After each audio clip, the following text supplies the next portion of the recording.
I already talked about Mawika for 45 minutes straight. I think now is the time for me to talk about the rest of NATLAN. Mainly because there's a lot that I want to talk about, but I can't really make dedicated videos on them. So I'm gonna do that here. Up until its release, NATLAN has always been one of the most mysterious nations in the game. It's literally the only nation that we know nothing about. There were no NPCs from NATLAN in Tevat. For almost 4 years, the only NATLAN character that we know is Yansan, and that's only because she was in the trailer. The only other thing that we know about NATLAN is that it's referred to as the Nation of War, and the Archon of NATLAN is known as the Goddess of War. Safe to say, because of its mystery, there was a lot of anticipation for NATLAN, and with that also comes a lot of different expectations. So it was definitely interesting to see how this unfolded when NATLAN finally dropped last year. Think of this video as a random compilation of my thoughts as I played through NATLAN, specifically the Archon quest and the characters. I won't be talking about any of the lore or the world quests in this video. As usual, disclaimer, this is an opinion video, not an objective professional video essay. If you're looking for that, you're in the wrong place. Kindly see yourself out. Also, I like to talk about stuff in Genshin because I like the game. This game has been very important to me in the past 4.5 years, so if you think I'm just complaining to be a hater, it's actually coming from a place of love. Part 1. The execution of the main quest. This is what I consider to be the most important part of Genshin's story because it is the main quest and the quest that all players will actually need to play through in order to progress the game. So having a good execution is pretty damn important. Now, I won't do a detailed recap of the entire Archon quest because I think that would take forever. But if you forgot or blanked, then the NATLAN Archon quest follows the traveler's journey in helping the people of NATLAN fight against the Abyss. In their journey, they are introduced to the people of NATLAN, the human Archon, and the pilgrimage, which is a long-standing tradition of NATLAN that feeds the contending fire that keeps the sacred flame alive, and also helps their fight against the Abyss that's been going on for centuries. Act 1 and Act 2 of the Archon quest are mostly focused on the pilgrimage. Act 3 and Act 4 of the Archon quest are focused on the impending war against the Abyss. Act 5 is Mawika and the Traveler in the final battle and tying up loose ends. And each of these acts revolves around one or two central characters before it moves on to the next one. So for example, Act 1 and Act 2 were mostly focused on Kachina, with the supporting cast being Walani and Kinich. Act 3 and 4 focuses on Ororon and Sitlali, and Act 5 is of course on Mawika. Act 1 and 2 also heavily focuses on the pilgrimage. This is mostly done to introduce what the state of NATLAN is currently like. We get to see a lot that's going on in NATLAN and just how much the pilgrimage means to the people. Like, it's not just some tournament to help keep away the Abyss, but it's also something that's regarded as one of the most honorable things that you can participate in. In the first two acts, it's also established that being a warrior in NATLAN is probably the highest honor that someone can have,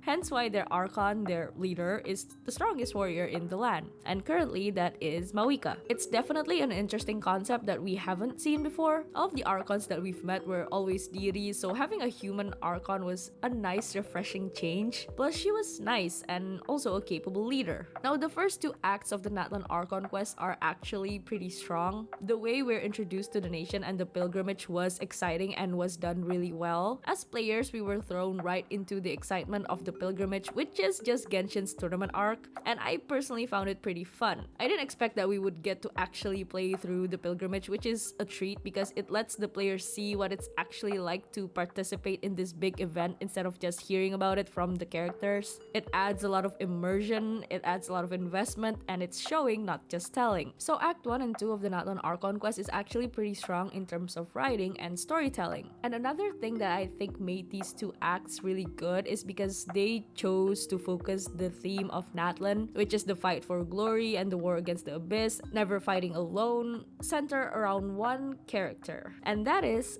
Kachina. Kachina is a born underdog protagonist, and Hoyo actually utilized her really well. I'm not saying she's a groundbreaking character, I'm just saying that she's a simple trope that works. Now, this is done well because Kachina was introduced as soon as the Traveler arrived in NATLAN. They even made sure that we saw her being tossed aside by her own teammates because she wasn't good enough, which is probably done to further hammer in how much of an underdog she is. Kachina then acts as the Traveler's first guide to NATLAN. She she shows us around and is the first person to help out the traveler to meet the Pyro Archon, which again has always been our primary goal. In the first two acts, they also centered most of the plot around Kachina's quest in winning the pilgrimage. Through Kachina, we learn just how much the pilgrimage meant to the people of NATLAN, and she doesn't just tell us this, she shows it. We also actually experience Kachina's entire character arc unfolding right before our eyes. She went from this kid who was crippled by her own self-doubt to someone who actually managed to win and do well in fights. And I think the way they portrayed Kachina's journey in winning the pilgrimage was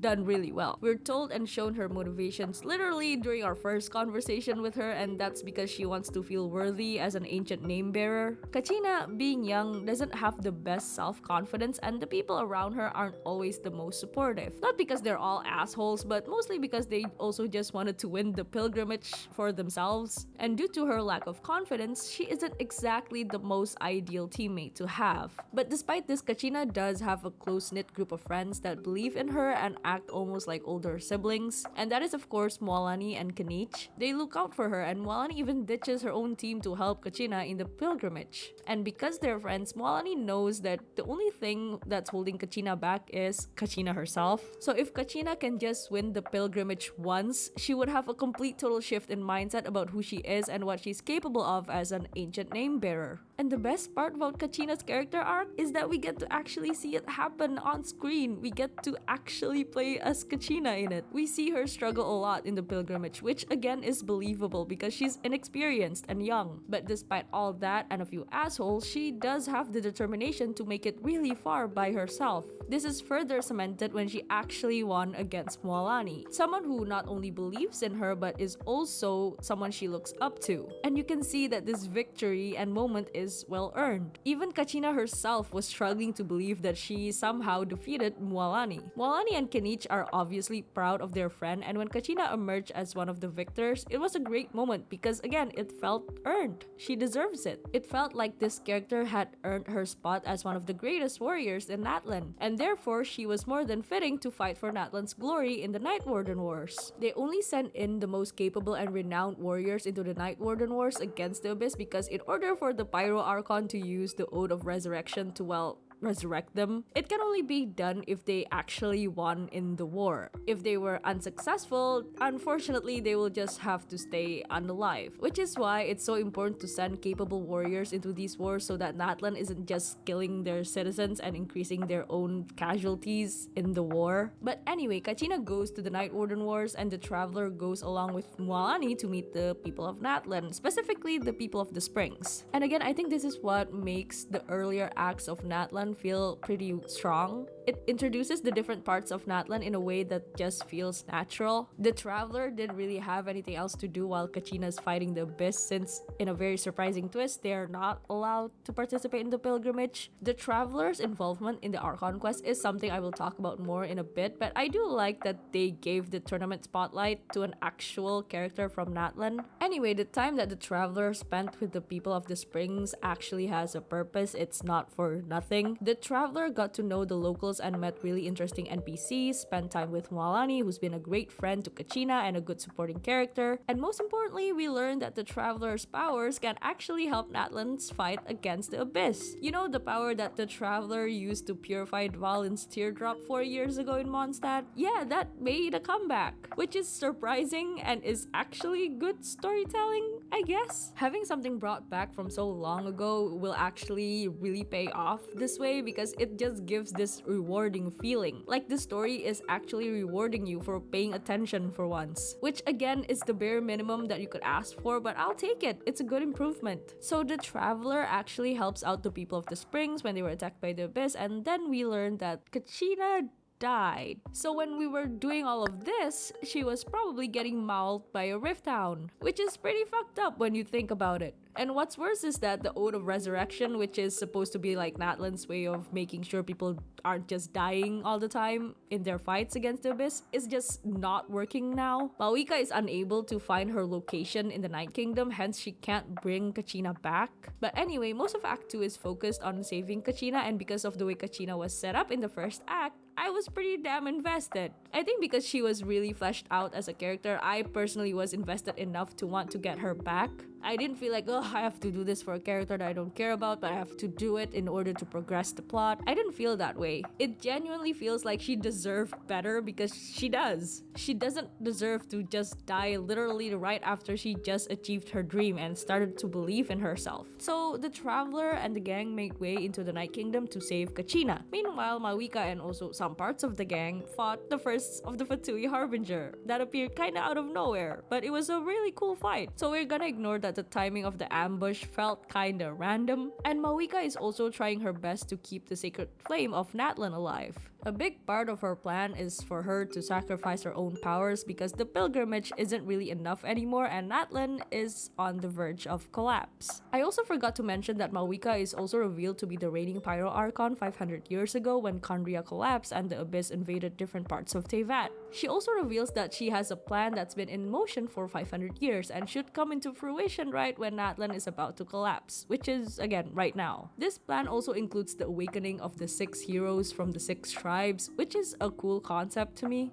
I like that every tribe has a very special part to play in Mawika's plan, and I'm just a fan of that trope. I'll circle back to the heroes later though. So anyway, in Act 2, we meet some of the heroes and we also get to see the awakening of one of them, which is Moalani. And while saving Kachina, we also get to see NATLAN's "You'll never fight alone" saying in full motion, which is something that I personally don't mind. I understand that some people's initial response to the power of friendship is to roll their eyes, which is understandable, but I think the way NATLAN did it is fine because NATLAN's entire arc is supposed to be the fight of the people of NATLAN against the Abyss. Emphasis on the people. The theme is never supposed to be one person against all odds. It's about the combined efforts of the people of NATLAN who have given their all throughout hundreds of years in order to ensure the Abyss is defeated once and for all. And we see this theme echo throughout multiple quests. And this power of never fighting alone is also shown in the way that the ancient name works. In the Children of the Echo's tribal quest, it's mentioned several times that a name is a gift from the past to the present. So NATLAN's concept of fighting alone also transcends life and death, the future and the past. And because of the way it's presented, I personally don't mind it. I actually kind of like it. This is also shown in the way Mawika actually saved the Traveler and the gang from the Night Kingdom at the end of Act 2. Like, she had all of those mementos from the past heroes of NATLAN and she sacrificed all of them in order to generate enough contending fire to get the gang out of the Night Kingdom. And I think that was a really good way to end the first 2 acts of the Archon quest, because by the end of it, I felt like I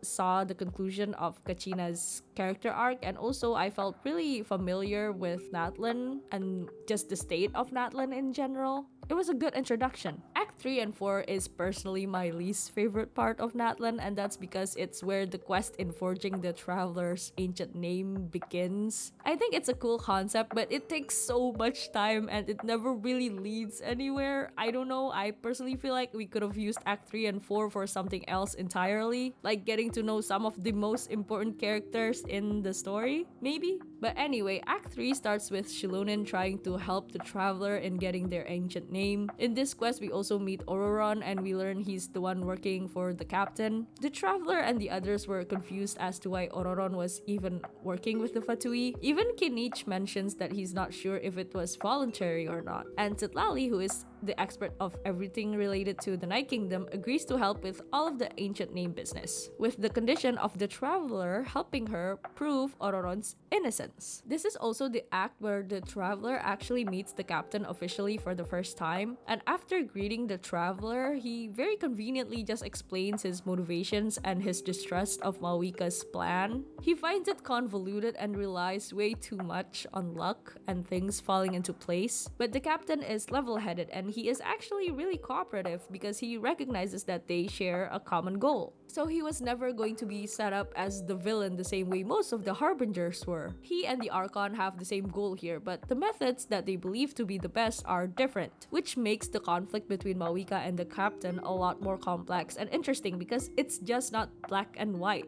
good versus evil. there's layers to it. It's about challenging each other's ideas of what is the best for NATLAN. And the rest of the quest is dedicated to Ororon's awakening as one of the 6 heroes of NATLAN, which I actually like. It was done fairly okayish. I just think they didn't give enough time to Ororon in order for him to develop the same way as Kachina and Mualani did, but it was fine. It's not like he came out of left field and made the entire thing feel very forced. We know someone was aiding the captain and we finally get to see him and meet him. Chaska, on the other hand, I do like her character arc and what finally triggered her awakening as one of the 6 heroes. But it was a bit rushed in comparison to Mualani and even Ororon. I'm not saying it's bad, it's just that with the narrative that they were trying to create for Chaska, they just didn't have enough time to execute it properly. Chaska's awakening was triggered in Act 4 due to the invasion of the Abyss that ultimately led to her sister's passing. And this is supposed to be an emotional moment that hits the player just as much as it's hitting Chaska. This is a tragic event and is a moment that highlights the harshness of war. But because we were just introduced to Chaska and her sister like 1 act prior, it's a lot harder to feel attached and therefore feel for Chaska in a way that's impactful, especially when they're not on screen all that much. Like, in comparison to Kachina, Chaska was just not the focus in the Archon quest. I'm not saying that no one feels anything for this tragic passing of one's family member, but because we haven't really spent time with Chaska except for saving Kachina, most players weren't really attached to her yet. At least not enough for this storyline to land effectively.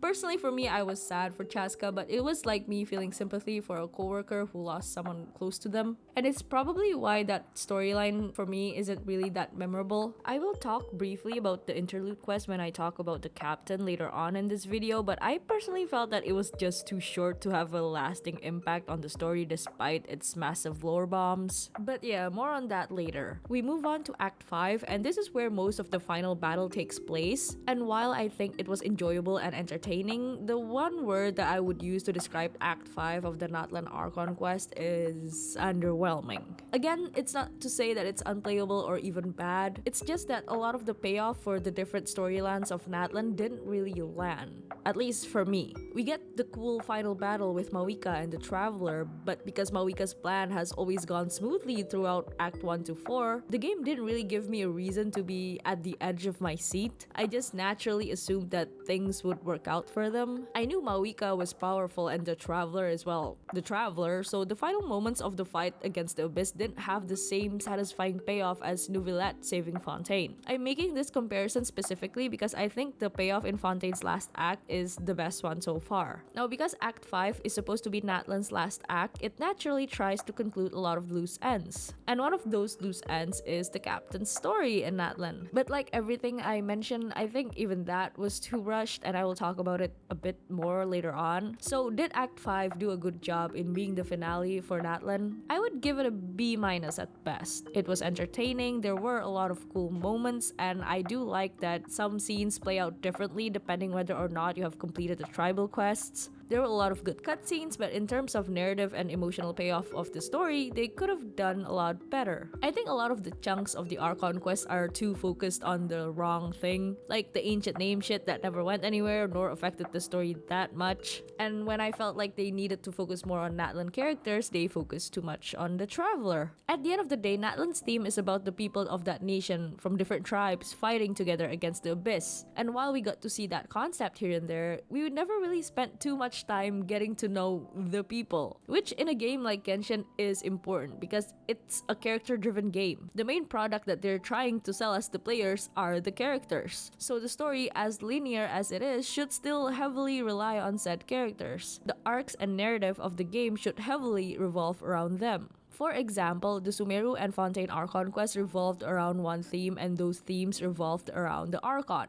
In Sumeru, it was saving Nahida, and in Fontaine, it was the prophecy. And in our journey, we got to know the cast of characters that were all distinct individuals with different goals, but they were all working towards the same thing. In Sumeru, Sino wanted to weed out the corruption from the academia, and Al-Haytham just wanted to live his peaceful life, which includes his cushy job at the academia. Dihya is there because Dunyazart is her best friend, and also she just has a good heart. And Nilu is fighting for the rights that the academia were taking away from her people. It's also something that she's personally very passionate about. Their their goals are so different, but each of them are personal, and they all tie to the central theme of taking down the corrupt academia and saving Nahida, which is why it was easier to connect with these characters because we know what drives them, each of them, towards their common goal. Fontaine is also similar, like Navia's initial and main goal was to uncover the truth behind her father's death, but this was later tied with Farina's goal, which is to stop the prophecy of Fontaine drowning. The disappearances that Charlotte mentioned in the beginning, Navia's father, and everything else were all tied to saving Fontaine from doom, from the prophecy. It's all intertwined, but the game also gave the time to develop why this big goal matters to these characters. And I think that's what's missing from NATLAN. Part 2, the characters and the tribal quests. Now, NATLAN also introduced us to tribal quests, which is a sort of replacement for the story quests of the limited 5-star characters, except for Mawika. And what makes these quests different from the old story quest format is how they aren't really personal to the limited 5-star characters. While the 5-star characters are in it and they are a central part of the story alongside the traveler, the whole point of these quests are to familiarize the players with the tribes and not necessarily the characters, or a little bit of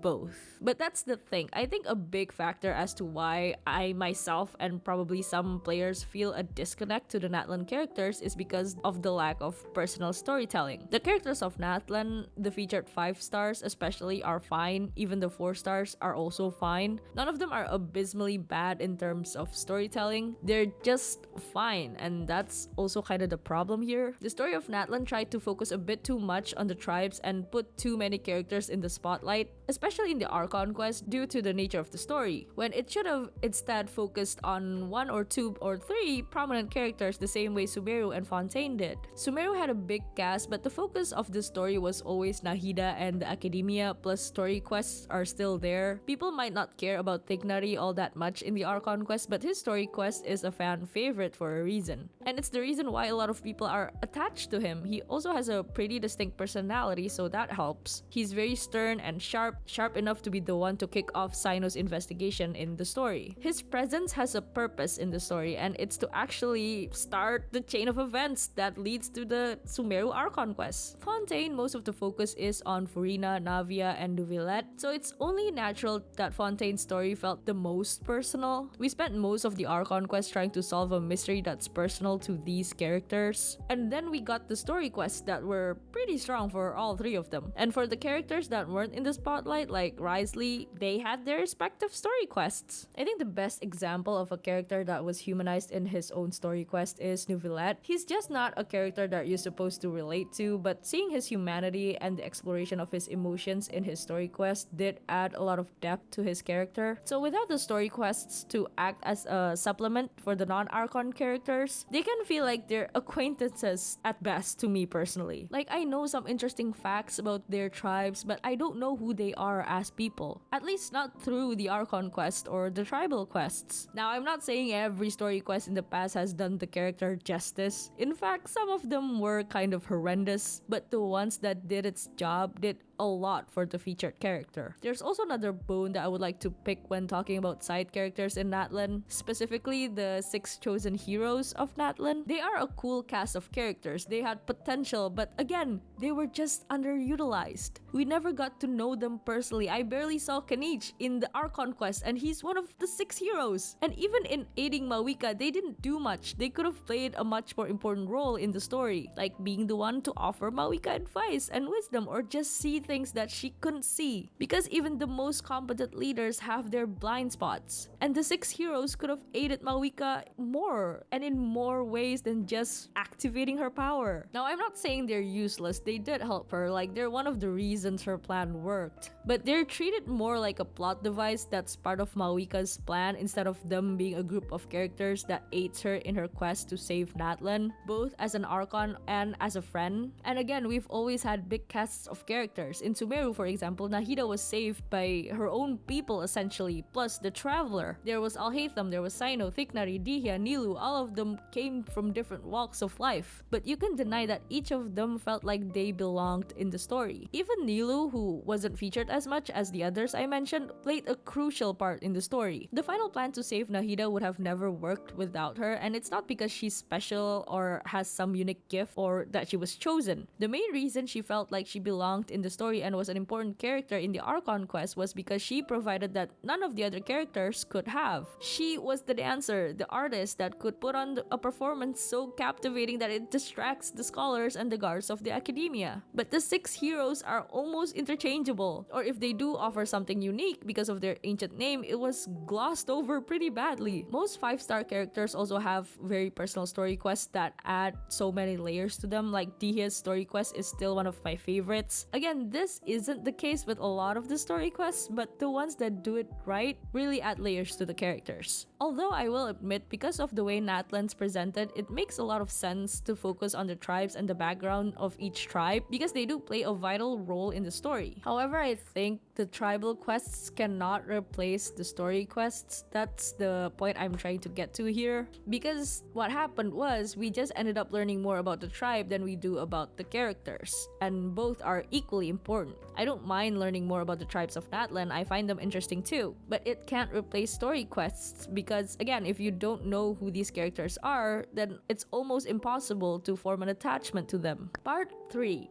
The captain. So since we just talked about a lot of the characters, I feel like I should talk about the captain and why I think he's the biggest missed potential that NATLAN has to offer. See, the Harbingers are one of the most hyped up group of characters in the game, so you can probably imagine the anticipation that people had for the strongest person in that group. Before NATLAN, we've only known the captain through voice lines of other Harbingers and NPC dialogues that hints he's doing something in NATLAN. Like most of the Harbingers, he just had this veil of mystery surrounding him. It's also mentioned that the top 3 Harbingers are supposed to be on par with the gods of Teyvat in terms of strength, so it's only natural that a lot of the players find the Harbingers to be one of the most intriguing characters. The captain is definitely not an exception to this. His arrival in NATLAN was always highly anticipated, but it's not just that. Players, or at least me, came to NATLAN with the curiosity of what this powerful Harbinger is planning and what he's capable of. Signora was in Mondstadt to retrieve the Gnosis, so she was doing her job and not much else. In Liyue, we met Child. He was there to retrieve the Gnosis for the Tsaritsa, so he was also just doing his job. In Inazuma, we see all 3 of them again for different reasons. Signora was there to do her job again and lost her life for it, RIP. Scaramouche is there initially for a job and then he bolts with the Gnosis after it fell into his lap. Child, if you were around during the Labyrinth of Warriors, was there because he was looking for traces of Scaramouche who bolted, and also to get souvenirs for his family. In Sumeru, we learned that Scaramouche is there to become a god and replace the Dendro Archon with the help of the Academia, and in Sumeru, we also got to meet Dottore. Now, Dottore is acting the way that a high-ranking Harbinger is expected to act, and what I mean by that is not just him being evil, it's him having a lot of influence all over Teyvat, and also him having powers that's hard to comprehend even for the Archons. The man made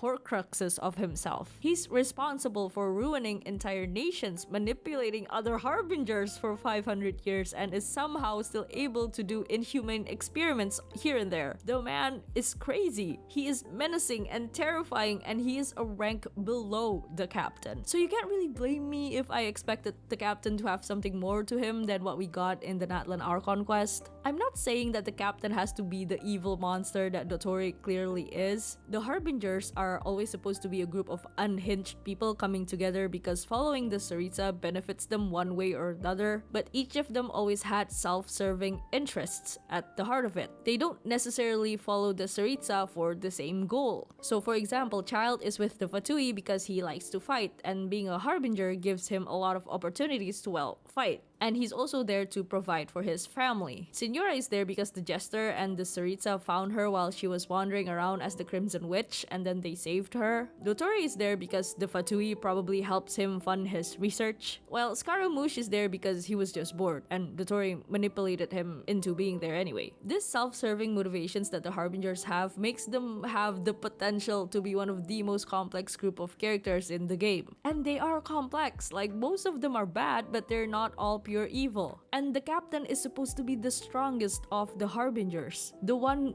just below the Tsaritsa and the Jester. Yet the story didn't seem to treat him that way. You don't really get to see anything about him. We get a very good cutscene and he says some stuff at the end of the NATLAN Archon quest, but we never get to see how he even got there. It's like we only met him at the end of his journey as a character. We get to see his motivations, which led him to NATLAN, and his decision to help Mahwika at the end. But again, the way it was presented was like a short blurb on why the captain is even here. He wasn't integrated into the story enough. The game did a much better job with Dottore and how he was just a constant looming presence in Sumeru. He wasn't really doing anything, but you knew he was cooking something in the background. Like almost everything that's happening was just a part of his plan. He was in full control without even being there. While the captain literally just stood in the background and waited until his cue to be on screen and sacrificed his life for a cause that was introduced to us 5 minutes before he even made this decision. It's almost like they wrote the NATLAN Archon quest first and forgot to factor in the captain. And oh no, he's supposed to be in NATLAN. How are we gonna shove him in there and to make sure he has some important moments? But that leads to that moment not feeling impactful or earned. His storyline felt like it didn't belong there, which is what's bizarre to me.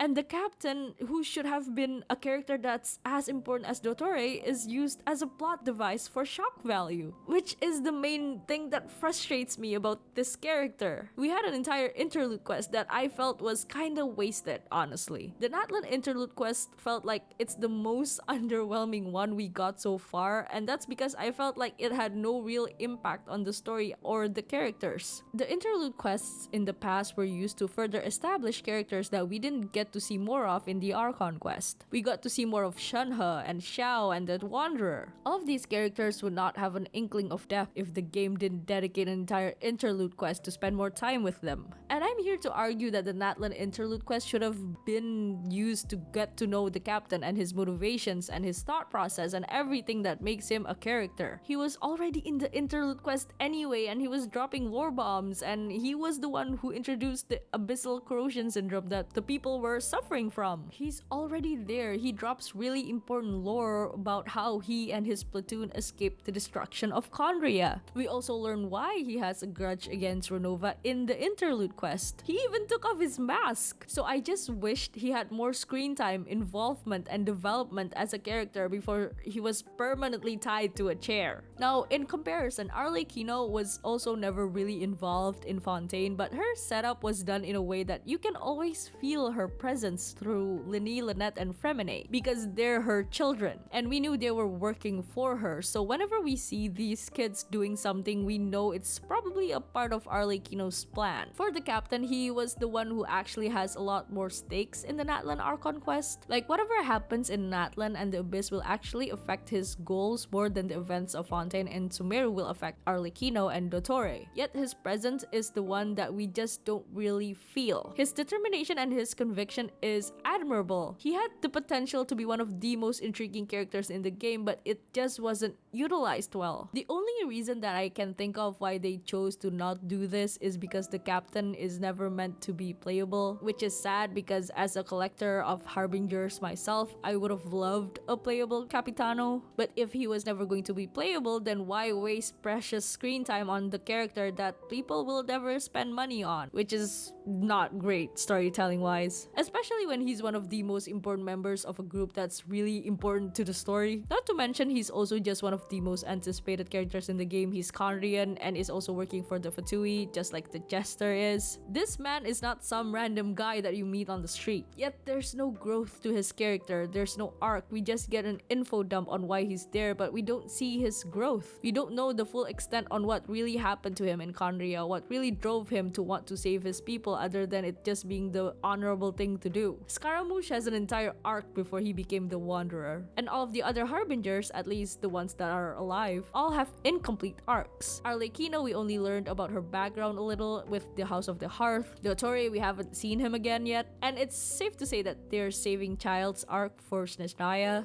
So dare I say, this kind of treatment is also what got Signora killed off before we even got to know her properly. If not for the artifacts and the lore behind them, we wouldn't even have known what Signora's backstory is even like. And that's kinda sad. She was the first villain that we were introduced to. She was our introduction to the Fatui and the Harbingers. But she was also killed off without development or resolution because I guess she was a plot device and not a character that would potentially generate money. Which is sad because while we can understand why decisions like these are made, treating characters as devices rather than people will always impact their narrative negatively. And it sucks for people like me or you if you happen to enjoy the game and the story. And you can say, oh, it's a gacha game, why are you expecting so much? I'm expecting so much because I've gotten good stuff from this game as well. It's not like everything is bad just because it's a gacha game. I guess you can say that the captain did have some growth, like him sacrificing himself in order to save Mawika and NATLAN was just the end of his journey and his growth. But the thing is, it would have been so much better if we got to see that journey instead of just seeing how it ends, especially for such an important character. Part 4.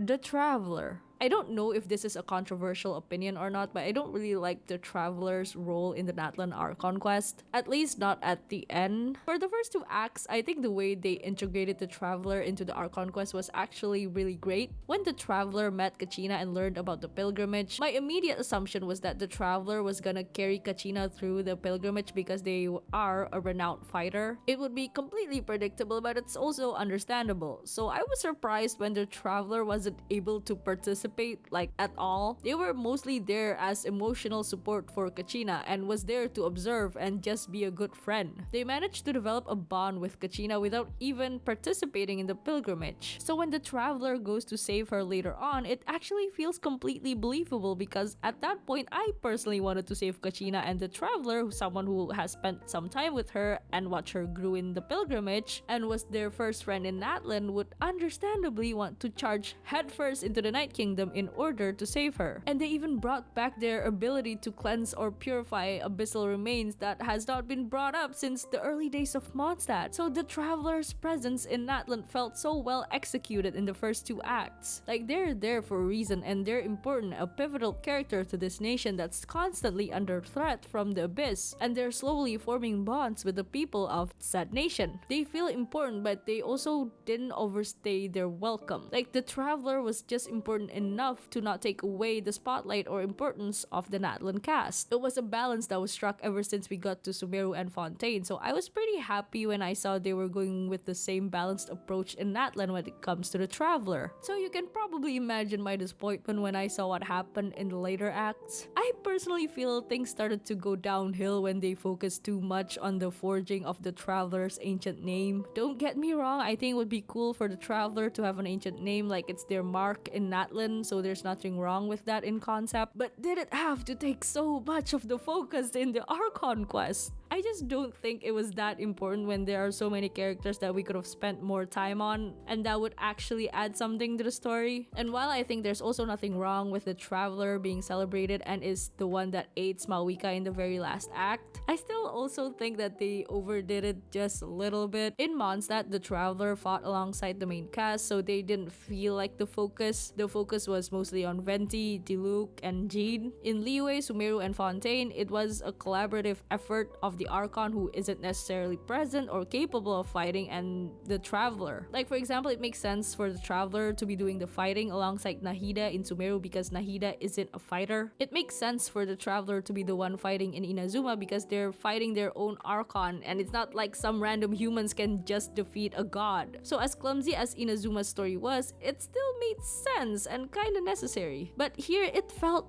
performative. I'm not saying that it's bad or the traveler being a part of the final fight ruins everything. It doesn't. It just didn't feel necessary. I just personally think that the fight would have more impact if the NATLAN characters were more involved than they were. But because of the way it was executed, I think it makes the traveler feel like they are overstepping and taking the focus away from the characters that desperately needed them. You don't need to spend more time with the traveler to know that they're special or to know what drives them as a character. We know that already. And we'll get plenty of time to know more of that in the Dainsleif quests. But for the NATLAN characters, we probably won't even see them again outside of events. So it's another missed potential for NATLAN to leave its mark as a nation. In my opinion, this is what contributes greatly to why some people struggle with forming an attachment to the NATLAN cast. You can't be attached to something you barely know. You form an attachment to characters because you see something in them. It could be aspirational, it could be something relatable, or you just like their little quirks.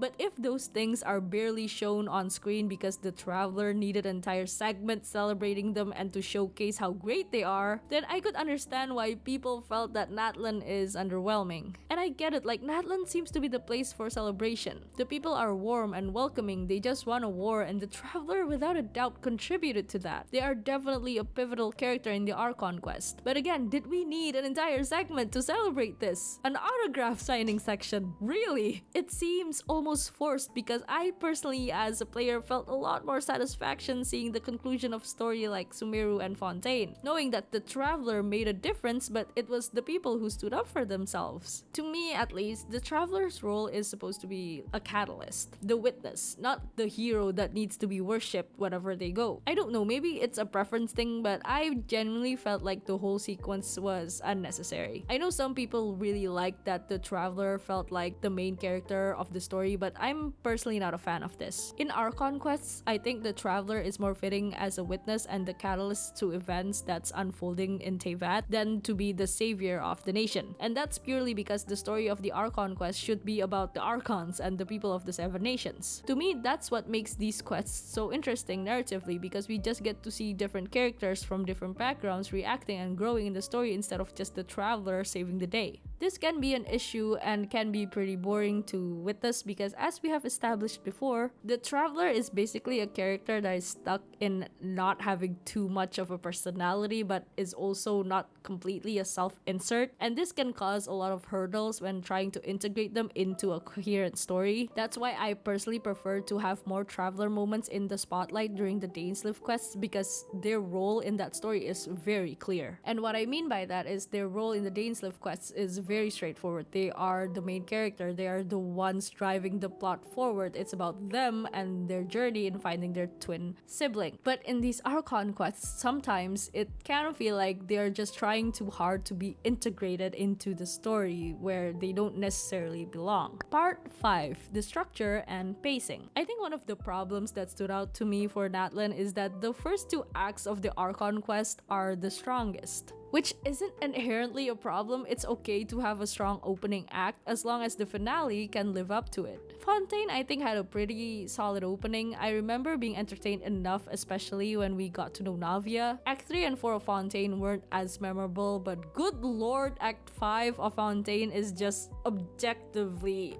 great. Every storyline finally tied together in the last act. The prophecy that was mentioned over and over again finally happened, and it's happening on screen. The stakes are high because Farina isn't cooperating and the traveler is running out of time. And while we knew that things were gonna be fine in Fontaine, like it's not gonna drown obviously, but we didn't know how we would get there. And I think that's the strength. Fontaine started as puzzle pieces that eventually build up and led to one big final plot twist. Meanwhile, what I felt made NATLAN not as strong is it's pretty linear. It's a simple story about the people of NATLAN defending their beloved home against the threat of the abyss. And that's okay, we don't need big plot twists at the end of every story that we get. But it is important to have the story building up to something. It also doesn't help that the story has conditioned us to feel this sense of security because of how perfectly things have been going. Like, Mawika doesn't need to be an incompetent leader, she can be a good leader, but the way she and everyone in NATLAN, at least in present day, is overcoming their obstacles is presented in a way that lacks suspense. You just know things will work out because it always